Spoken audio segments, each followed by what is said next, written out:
Discover prototypical track and turnouts with the Roadmaster series from Oak Hill Model Railroad Track Supply. Proudly made in the United States, Oak Hill's handcrafted turnouts provide unparalleled detail and accuracy, giving your layout museum-quality track work at an affordable price. Whether fully built or in easy-to-assemble kit form, Roadmaster provides all the details of real track. Looking for a custom piece of track work? Oak Hill can help with custom turnouts, diamonds, crossings, and more. Check out all of their offerings on their website, ohrtracksupply.com. Hey, do you like free stuff? As a member of the operating crew, you'll get a chance to win awesome prizes each month. For less than $10 a day, you'll be entered to win, and just as important, your support helps keep every episode from behind a paywall and free of those unrelated and annoying commercials you hear on other podcasts. Sign up today at aroundthelayout.com/crew, and thank you for your support. Hey everybody, Engineer John here with Maggie the Railroad Circus Clown, and we're here to tell you... It's showtime! The Railroad Hobby Show, North America's largest train show. Over 50 operating model railroads, 400 exhibitors, 4 buildings full of all things railroad. Plus clinics, demonstrations, special celebrations, and me on stage with Cece. The Railroad Hobby Show, inspiring, educational, and entertaining. And don't forget to bring the kids, like she said.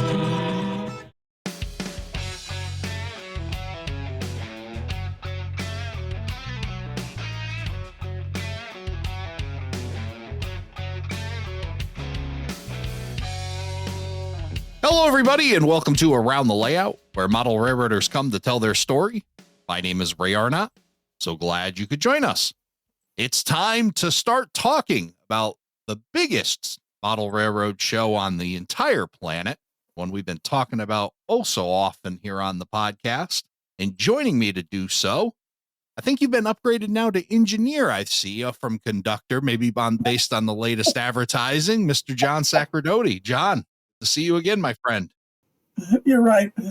I'm not sure if that's a promotion or a demotion, but what the heck? It's still a lot of fun. It looks like a little less formal wear that you have to put on now, maybe a little bit more comfortable than the conductor outfit. I don't have to wear the 3-piece conductor suit anymore. So the coveralls, the work shirt, that was fun.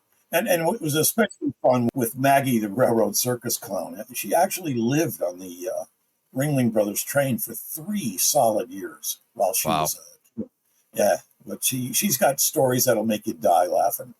Just a lot of she's truly a professional. It's fun to watch her, and we had a blast making that commercial. A lot of outtakes. Oh boy, it would be fun to put those up there. The editors, the director's cut, I should say. Yeah. If you go to the emersrail.org site, it actually in the newsletter says here's the recording and here's how we made the recording. So there's about a minute or so of outtakes, and it's better. Great. It's better than the commercial. if you really want to, it's just funnier. Yeah, we'll definitely get those links and we'll share them on our website here, aroundthelayout.com/139. Oh, that'd be great. Because they are seriously funny. See what we're talking about, which is the advertising for the Railroad Hobby Show, the show that has a multitude of names. You may know it as Amherst, you may know it as Springfield, you may heard West Springfield used, which is a little more accurate, the Big E train show, on and on and on. I'm sure you've got a list more of what it's been called. Oh my God. There's so many names. Yeah, so many names. But what I've been calling the SEMA of Model Railroading, because not only is it a gathering of just folks going to the show, but it is the who's who of model railroading gathering in late January in hopefully halfway decent weather up in West Springfield, Massachusetts, to talk everything model railroading. And I'm just so excited for it. I'm so fortunate that it's right in my backyard and I get to go every year. And I know there's folks that don't get to go every year, but it's really the destination model railroad show on the planet. I mean, we talk about people coming from all over the place. I mean, including Australia and the UK. And I'm sure you've heard multitude. I mean, obviously our friends in Canada coming down for it. Where's the farthest you think you've heard of folks coming to the show, John? One year we actually took his picture. He came from India. Wow. That was maybe 7 or 8 years ago.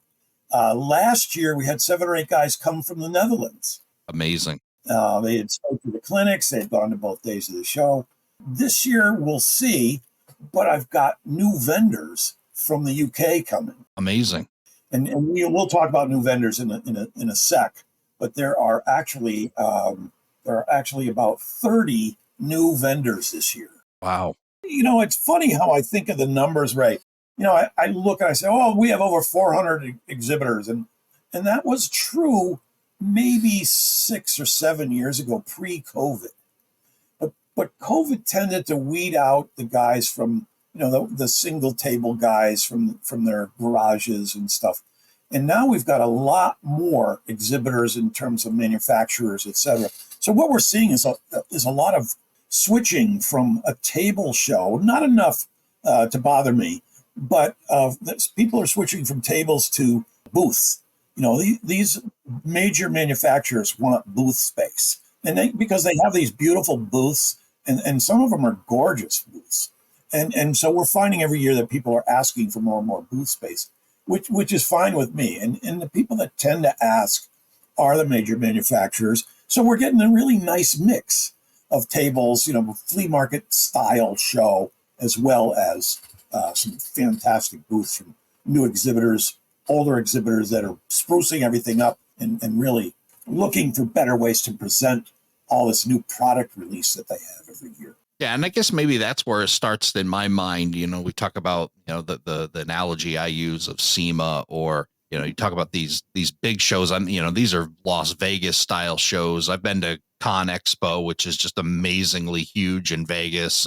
But for model railroading, obviously not being that big where we need a massive field to put, construction equipment and display it. But it really has become that, where I think not only great for the model railroader, but even down to some of the smaller cottage industry folks that have joined the railroad hobby show and have been able to display, is not only are they included with them, but then they get to mingle with some of these bigger businesses and be kind of side by side with them. And I just imagine the ideas that are shared over the weekend that are going from people to people in there. Yeah, there are more, and I mean this in a good way, there are more deals being made, which is why we open an hour later on Sunday. So it gives these manufacturers, these small folks, a time to sit with Walthers and these other larger distribution centers. And I've seen a lot of people take off because of this relationship that they have. This little 3D printer guy out of his office, out of his garage, all of a sudden Walthers approaches him and says, "Hey, I need 10,000 of these every month. Can you do it?" And all of a sudden he turns into a big manufacturer himself. So a lot of that has happened at this show, which I'm really happy about. It's just amazing to me how much of that goes on, how much tradition goes on that you alluded to earlier. I mean, there are more people that go to the same restaurant every year, reserve the space, all the same guys, reserve steaming tender, reserve the various restaurants in the area. And that makes it fun for me, because they really are looking forward to all of that stuff. And a lot of these guys, they don't see each other until this show, and maybe a couple of the other big shows, so maybe at most 2-3 times a year. So it's kind of cool. Yeah, again, it's that networking that goes on where you're just connecting so many great folks, and to be a part of it, even as somebody that's not in the manufacturing side, just to be around it in the atmosphere and being able to see these folks. And again, if you know me and you've listened to the show long enough, my affinity for cottage industry, to see folks with a brand new idea or an idea that they've made their own, and then taking it out there and showing it. I'll give you an example. Late Night Hobbies. He didn't have a table, but he was there and he was shaking hands and showing product. And it was just great to see folks like that going out, having an opportunity to have a broad audience of people where they could go around and make connections and try to help grow their business. It just really is a cool atmosphere for me to be able to be a part of. It is absolutely my favorite time of the year. So it's a lot of fun, and that's one of the big reasons. You see a lot of people do a lot of business and expand their business and solidify their business. And plus, with the new guys, I just love finding new ideas, especially 3D printing, all of that kind of stuff. There's so much great stuff out there. And we've got 30 new exhibitors this year. And I had gone to a couple of shows just to scout out what's happening. I went to the prototype meet in St. Louis. Came out of there with 3 guys that really wanted to come to the show. One of them is scalesigns.com. And so one of our 30 new vendors, and he had the coolest miniature signs for HO and at least, and probably a few others, but I've never seen so many signs of different kinds. And I told him, like I tell everybody, I said, now when you come to the show, whatever you think your inventory should be, you need to double it.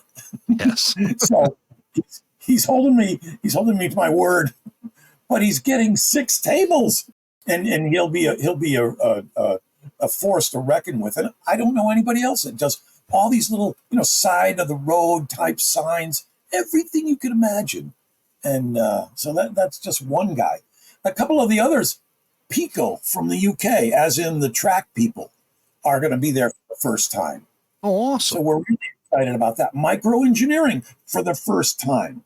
They sold the company a while back, took 3 or 4 years. COVID was in the middle of that. For the guy to get back and move all the extrusion machines and et cetera. Now he's back in business big time. He's coming to the show.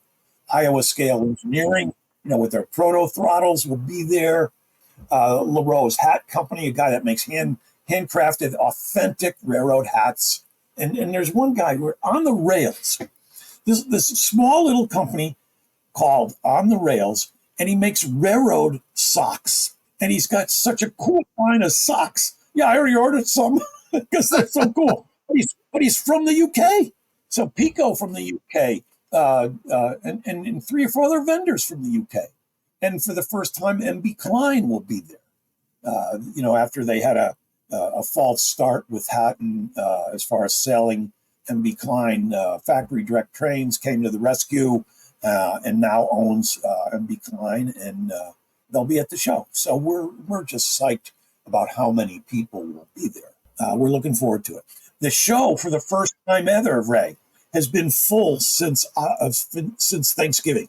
I've never had this happen before where it was totally full. Every single table, 1,500 tables, full. Wow. And so I've actually got 2 vendors that paid, that are all set to be there. I have no place to put them. But I know a couple people will cancel. I've had up till now, I usually have a half a dozen cancellations. I've had none. Oh boy. So people. Yeah. So yeah. It's getting looking at tight. the maps in space and moving things around. So when everybody looks at the map this year, each building is a little different because we've had to really squeeze a few more tables in there. But I've got a couple of fantastic new layouts coming too, from the Midwest. But this layout, they sent me pictures and videos. I said, oh my gosh. And I didn't have space for them at the time. I said, high priority, because I love this layout. So this year we've got like 60 operating railroads. Wow. So it should be a lot of, yeah.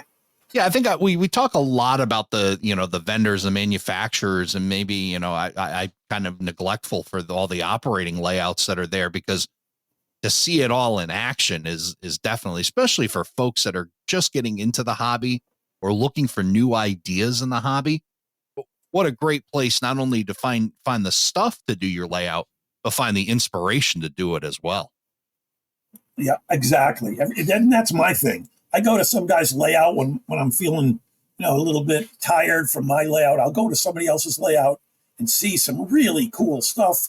And my favorite thing to do is not rail fanning. It's to go to somebody's railroad and say, hey, how did you do that?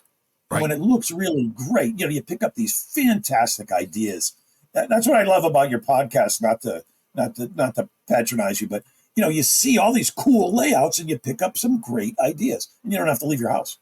Yeah. Although I'd much rather see them in person. Yeah. Well, the trick is to listen to the podcast while you're heading to another layout, and then you get the best of both worlds. But yes, absolutely. But yeah, and folks there, I mean, I've never met anybody at any of these shows that you can't go up to and ask them like exactly that question. Like, I love what you've done here. How'd you do it? Because they love talking about their projects. Yeah, they're dying to tell you how they did it. That's very true. Yeah, it's a great place to connect with people, meet new people, and then ask all those questions and learn. Plus, you have some learning clinics that I think also kind of things that we don't really get to, talk about as much, right? Yeah, that's true. Thursday and Friday, we have a total of 30 plus clinics on both of those days. It's an extra charge, but a lot of them are make and take clinics, and you'll be able to take stuff home, that kind of thing. We average around 50 or 60 people in those clinics each year. We're at that already. So, but we'll take up to 100 if we have to. But it's nice. And you sign up for those clinics and it gets you a 2-day pass to the show as well. So off the bat, you're saving $30. So it's really kind of cool. And then in the show, there's 2 days of clinics, and those clinics are posted, and they're in the Young building in what we call a quiet clinic room. And there's we always get an update from the guys at JMRI, and there's a couple of other interesting clinics going on as well. And then on top of that, there's people doing clinics at their booth. And in this year, for example, ITLA, Imagine That Laser Arts, has got a whole new location in the Better Living Center, and they are offering clinics from 2 or 3 people simultaneously throughout the weekend. So, and their stuff is some of the nicest quality stuff I've ever seen. Yeah, so a lot of ways to learn and get your hands on things as well throughout the show. And we'll share again the link to the clinics on our website, roundlayout.com/139. You can also go to railroadhobbyshow.com. That's a direct link for the show. But again, if you missed that, just go to our website, roundlayout.com/139. We'll share all those links.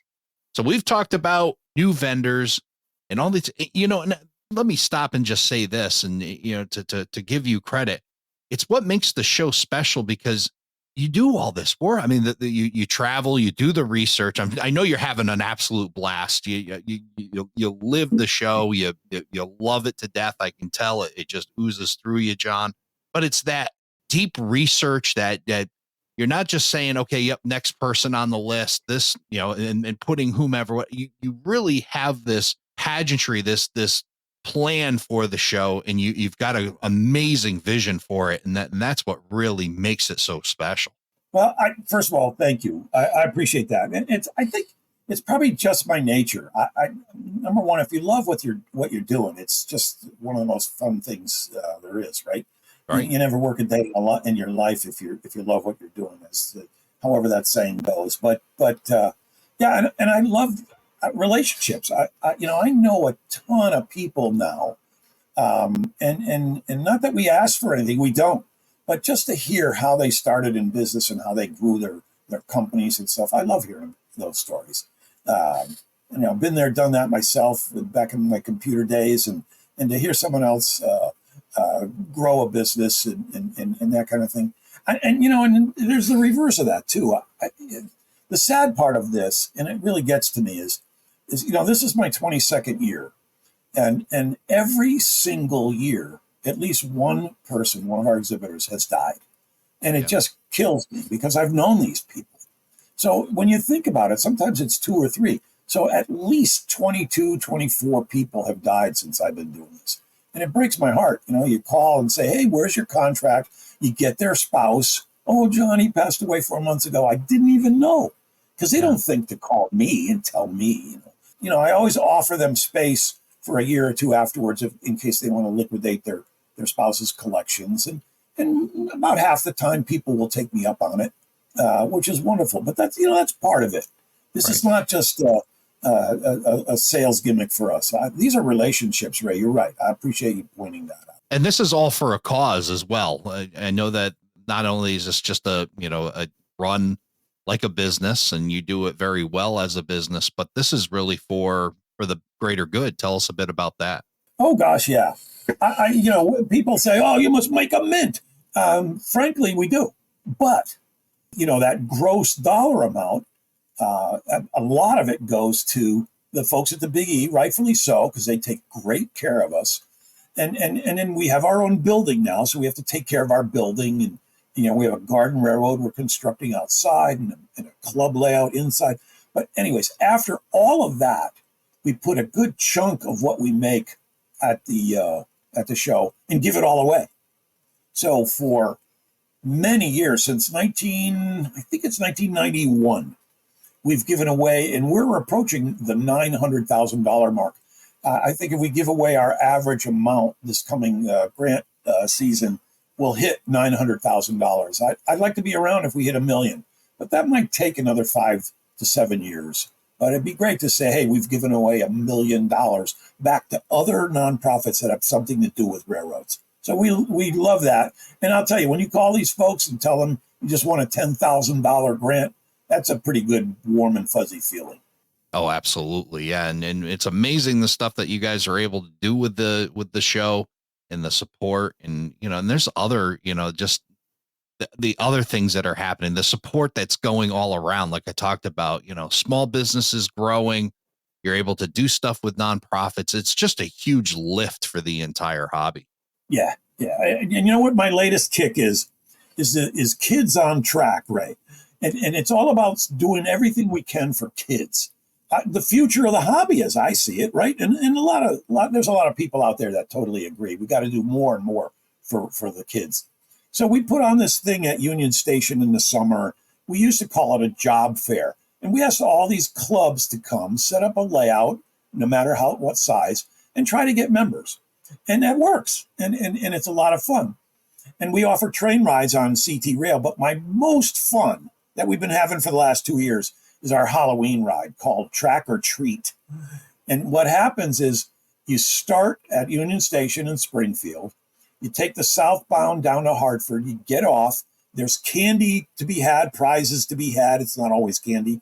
And by then, a 15-minute wait, the northbound is already there. You hop back on and you ride the train back. Picture 300 kids and their parents, all in costume, including us. Amazing. And when, while the trains are gone, they quickly move things around in Union Station in Springfield and set up 10 or so tables full of gifts and candies and track or treat stuff. And it is just an absolute riot. So when the tickets go on sale, and it's $5 round trip per person. Amazing. Yeah, kids under 2 are free. So what happens? It sells out almost instantly. And so it sold out in about 2.5 days for 250 tickets. I added 50 more tickets because they added more cars on the train. And the 50 extra tickets sold out in 2 hours. And we leave some space. I shouldn't say this out loud, but we leave some space for walk-ins. They didn't realize you could buy them in advance and all that. So we have about 20 or so tickets left, and we totally sold it out. And what's fun is that ride from Springfield down to Hartford is a nice ride. It parallels the Connecticut River. When you get to Windsor Locks, it actually turns and goes across the river. And there's this collective, ooh, ah, when, it's like you're floating over the water. And most of these kids have never been on a train before. So it is just hysterical. We love it. And Maggie, the railroad circus clown, rides the train with us and does all this crazy stuff for the kids while we're going. It's a lot of fun. And we're going to do it again in 2025. Amazing.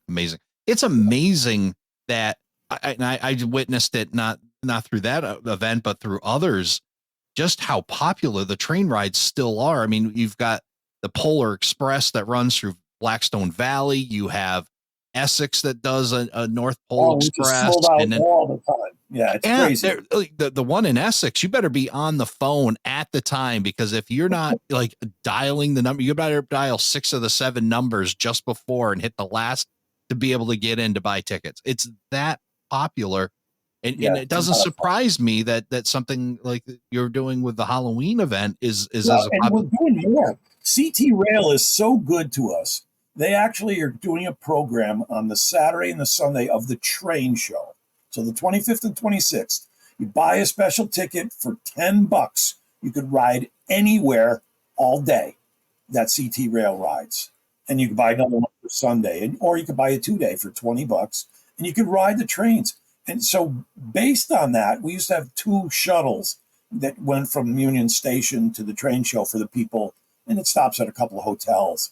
But we're putting 3 shuttles on this year just because we think the numbers are going to be crazy. So we're looking forward to that too. So those tickets will go on sale soon. And CT Rail will have a booth at the show, so they'll be able to sell you tickets on the spot right there as well. Oh, awesome. Awesome stuff. And, you know, how many folks I've heard that are going to take the train up. We got folks that are coming, you know, friends of the podcast coming out of New York City. They take the train up. We got folks flying in, you know, the guys that are coming in from Australia talking about they'll fly into Newark and take the train from Newark. It's just neat that you can not only go to a train show, but you can also get there by train, which is just a neat aspect to it too. Take the train to the train show is what we've been saying. Why not? Yeah, that's it's there. And there's a little rail fanning to be done around there too. You can check out the West Springfield CSX yard. Plus you have the old Boston line. That's right there. So there's some rail fanning to be done in the area. Plus, you know, if you want to break out for some other events, there's just a lot of amazing things to be done right there in Central Mass area, or actually Western Mass. Sorry, the Western Mass area. You know, the other thing that's great, and I've been to, you know, multiple other shows as well. If I go to the Railroad Hobby Show and I wanted to expand my Elvis record collection, I'm probably going to the wrong place, aren't I, John? Yeah. Yeah, but you never know.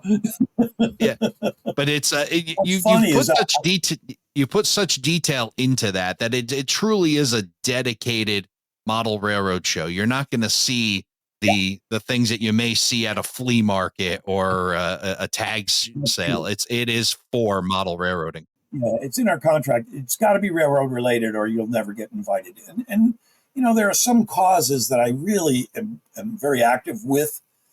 You know, it's like Shriners and folks like those. They want to come to the show because they know it draws a lot of people. And I have to tell them I can't do it. It's in our bylaws that you got to have something railroad related, and it can't include any food. And you can't sell food at this show because the Big E has their own, you know, vendors there that sell food. So there are some restrictions, but you're right. You look at the other side of that, and it's truly a railroad show. And anything and everything that has to do with railroads, from nonprofits to museums to layouts to stores to manufacturers to distributors, well, you name it, and it is at this show. I haven't used this tagline in years, but I generally used to tease and say, if you can't find it at this show, it no longer exists, and because there's something there for somebody if you look hard enough. So it's interesting. And it is the show where people go to buy. Oh my gosh, yeah. I what amazes me is how I can justify or show that to be true. And I could do it a couple of different ways, but my latest way is just look at the cash machines, the ATM machines. There's 8 of them on premises in the buildings, and 6 of them have 1 tray and 2 of them have 2 trays. Each tray holds $60,000. So you're talking 8 times 6, there's $500,000 right there, plus another $120,000. So you're talking about $600,000. They are empty by halfway through Sunday. They start, not all of them, but they start going empty. And people have to go off premises to another ATM machine. It's amazing the amount of inventory that's in that show. And, you know, years ago, I did some calculations, and it turns out to be probably in the neighborhood of between $10 and $12 million worth of inventory. And you know, when I say it's the largest show in North America, I don't know of a show in Mexico, but I did talk to some folks in Calgary that boast that they have the largest train show in Canada. And it looks like a cool show. If it wasn't so darn far away, I'd consider it, you know, to check it out. But they only have half our square footage. So I think we're the only ones that have anywhere close to, I don't think there is anybody close to us, 350,000 square feet. And I'm taking 20 or so thousand square feet outdoors now with outdoor railroads and exhibits. And if the Big E said they were going to build another building, you'd be thrilled, wouldn't you? I would be seriously thrilled. And I asked them about the Coliseum, and you know, where they used to play the hockey games, and and it's now a horse arena. It's not heated in the winter, and it's got a dirt floor. Although they do have a plywood floor that fits on the base, but all around the perimeter, it's all bleacher seats. Right. So all that heat would go to waste just for the extra, probably 25,000 square feet that's on the floor. I'd love to because it's right next to Stroh, but if there was some way we could heat it, but it's not heated. So otherwise, I'd take it. I wish they had another building. I would take it. For sure. Although it is pretty challenging to make sure you absorb 2 days in 4 buildings. It's a lot of walking. I had friends come from Chicago one year, and they didn't know how to deal with it. So they started in the Better Living Center and started at section 1 and started working. They just said, let's go to 1, 2, 3, etc. They never got out of the BLC the first day. Right. And he had already spent like $3,000-$4,000. So they never did see the whole show. You can't stop. I guess the thing to do is just walk through first, try to make notes as to where people are, and then head back and then start hitting them. But you got to take 2 days. And our 2-day price is we've lowered it, actually. So our 2-day price is as cheap as it was for each of the 1-day tickets last year. So it's cool. Wow. Very cool. Now, you not only in a time and era right now, though, it seems like everything's going up in price. The Railroad Hobby Show is going down. So that's very impressive. And it gives you a few more bucks in your pocket to spend there at the show. Yeah. In all fairness, the 1-day price is a little bit more, but that's because expenses at the Big E go up and we just have to cover. But since most people want to come 2 days, we made the price for 2 days the same as what the 1 day each day was last year. So you actually save some money if you go both days. And it's a show you really should go to with a plan. And again, we'll share the links to everything you'll need to know about the Railroad Hobby Show on our website, again, aroundthelayout.com/139. And I know in past years I've done that. You've got all the information, all the vendors listed, the maps, they're all there. And I wrote out a plan. It went out the window after about 2 hours, but I did have a plan in my pocket. I did try, but nonetheless, it's good to have a little bit of a strategy and kind of circle the people that you make sure you want to see, and then, kind of put a plan around that. Yeah, there's 2 lists that you could download. One of them is a PDF, which just is a big alphabetized list. And I think this year it's 7 pages long, 6, and then a little bit of a 7th page. But I try to convince people, download the Excel spreadsheet, because if you know anything about Excel, then you could sort by any of the columns. So you could say, show me everybody in the Better Living Center. And then, so you could sort by building and then alphabetize, or by section number. So as you walk around, you could see who's in what section, who's coming up next. So we always do both ways in case people want to mess around with the list to their own liking. It's a show that you've got to come at least with an idea and a plan, and then you start figuring out where the buildings are and get yourself orientated that Saturday morning. Go find first thing on Saturday morning, go find your treasures, go find that thing you've been looking for, because you want to grab that. And then once you've got that, then get yourself, your bearings, and then have a little bit of a plan. And, again, make sure you come see us as well. The Around Layout will be in the Young Building, section 89D, which is such an awesome spot you've put us in. And I enjoy being there right by the door. Yeah. In the middle of it all. So the Young Building to me is the crossroads of all the buildings. Everybody goes through the Young Building to get to the other buildings. And you are right by the main entrance from Mallory. So you've got a great spot. Well, I showed you last time when we were at the last year, it rained a little bit on Sunday and allowed me some market research. I sent you the photos of it. When people came in, the wet footprints were going by the table, and I knew that the traffic was heading our way, which was great. We had a lot of folks stopping by the table, and we had some surprises then, and we're going to have some surprises again this year. We'll make some announcements about that very soon. Always great to be there as exhibiting, which was the first time last year, and it was definitely different to exhibit than just to visit the show. This year, I've got a better plan to get around and see more folks. I got a couple of people helping me in the booth so I can get out and see more people, because that's really what it's about. We've talked about it at the top of the show, and we'll mention again the camaraderie that happens at the Railroad Hobby Show. Definitely. And we're doing a lot more for Ray, for you and other podcasters and everything. We're actually having a little get together Friday evening, an ops session on a couple of railroads. So just stay tuned to our newsletters and railroadhobbyshow.com to learn more about that stuff. And let me explain. A lot of people say, "Well, why do you have two websites?" Well, one website is amorsrail.org, and that's us. That's what we do, throughout the year, and what else we're doing, and what we're working on, and who we're giving money to, and our projects, and all that kind of stuff. But railroadhobbyshow.com is just for the train show. And there's links to both from either direction, so you could jump from one to the other. So when this hits the air, we're going to be, right now, it's January 13th, so we're only just a few weeks away from the show. And I know it's going to be very tough to get some hotel rooms that are right on top of the show, but talk about going to the show. If you're making some last minute plans to say, okay, I'm going to make the trek out. I can't hear Ray talk about it anymore. I just got to go, so I know what the heck he's talking about. Talk about going to the show, and then potentially, some logistics that may go around that. Oh yeah, absolutely. Well, first of all, what's interesting this year is all of this stuff is happening earlier, year after year after year. Our premier hotel, which is the Sheraton Monarch downtown Springfield, has been sold out for a month.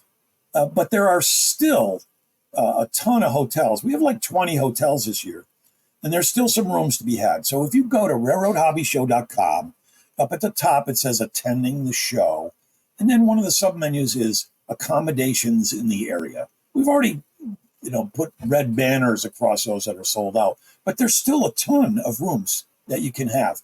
And I mean all the way down to the airport at Bradley International. And people that know the shortcuts, this is like did you know? If you leave Bradley International Airport on Route 75 North, 11 miles later, you hit Gate 1 at the Big E. I mean, it's a straight shot on one road. And there's a few hotels that we have contracted with at the airport. So it's like a 20-minute ride, let's say. It depends on the traffic, of course. But there's still hotels. And what we try to do is put the mileage and the number of minutes that the hotel is from the Railroad Hobby Show. And some of them are 2 miles, 1 mile. And some of them are 6 or 7 miles. But they go all the way down into Enfield and Connecticut, and all the way up to Chicopee and all around. Just check that list, and there are still rooms to have. And I'll tell you that the rates, because it's the dead of winter, the rates approach 50% off.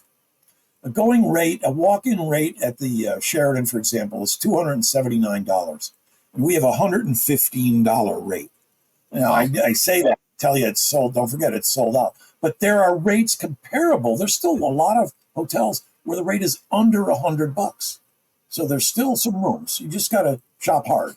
But use accommodations in the area off of our website to help you with that, because it tells you what the link is or what the code is. Most of these places, you just call and say, hey, I want the Railroad Hobby Show boom block. They'll know what you're talking about, because we've been dealing with them for years. So that's easy. And you could still get online tickets. And if you order them before the 13th of January, we'll still have time to send you those bracelets. So you put the bracelet on, you walk right in. You don't have to stand in any lines. Which is the way to do it, for sure. Yeah. Oh, absolutely. It costs $1 extra to have them mailed to you, but geez, it's so worth it. It's because with our record day last year, we had 17,336 last year Saturday, which was 5,000 more than we've ever had on a Saturday before. And you waited a long time, too long for tickets, in my opinion. So we're actually putting more ticket booths on this year in anticipation of the same thing, so you don't have to wait so long. But the secret is get your ticket in advance, spend an extra $1, and then we'll send them to you. And even if it's too late, get the option where it says just print out a barcode or put it on your phone. Then you take your phone, just like you're going to a UConn women's basketball game, right? You show them the QR code at a separate booth just for that, and they give you the bracelet there. And that line moves because there's no handling of money. They just scan you, give you the bracelet. So there's a lot of tricks you can do to get in the show quickly. Yeah, don't spend your railroad hobby time in line. You got way too much to see at the show. Get your tickets in advance. Again, go to railroadhobbyshow.com. And again, if you missed that link or if you want to see all the other links, aroundthelayout.com/139. We'll share all of that on our website.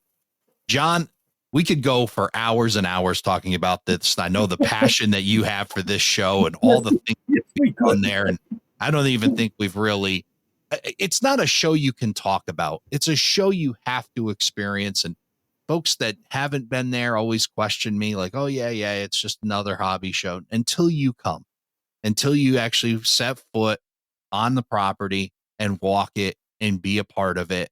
And then I believe in my heart that you are going to change your mind. And then you're going to say, how do I get back to Springfield every year to be a part of this? Yeah, it's definitely, Ray, it's definitely a bucket list show. You got to see it to believe it. There's no question.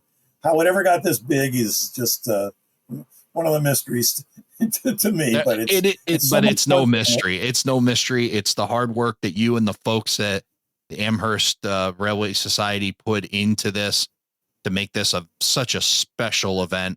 You guys do such a phenomenal job. It's all that research that you've talked about. It's the passion. It's the love for model railroading that really drives it. So we thank you, and I thank you for coming on Around the Layout and telling us all about it. And I can't wait to see you in late January. Absolutely, Ray. Thanks so much for having me. I really appreciate it. Thanks again. Thank you for joining us for this episode of Around the Layout. Learn more about today's episode, check out past shows, and much more on our website, aroundthelayout.com. Show your support by becoming an operating crew member at aroundthelayout.com/crew. Follow us on social media, aroundthelayout.com/social. And send us your feedback, aroundthelayout@gmail.com.